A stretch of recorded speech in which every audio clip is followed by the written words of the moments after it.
శాసనసభ ఎన్నికలలో కాళ్ళు చేతులు ఇరిసేసిండ్రు, అయినా మారకపోతే పార్లమెంట్ ఎన్నికలలో ఉరి తీసిండ్రు.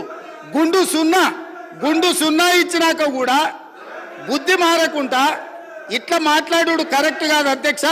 విద్యుత్తు మీద కూడా నేను మా మంత్రివర్యులు చెప్తారు, విద్యుత్తులో కేంద్ర ప్రభుత్వాన్ని మేము ఏదో పోరాటాలు చేసినామని తప్పుడు ఒప్పందాలు ఏమేం చేసిండ్రో, మీటర్లు పెట్టడానికి ఒప్పుకున్న అనుమతులు ఏంటో అన్ని లెక్కలు తీసి ఇదే సభలు పెట్టి అడుగుతాము.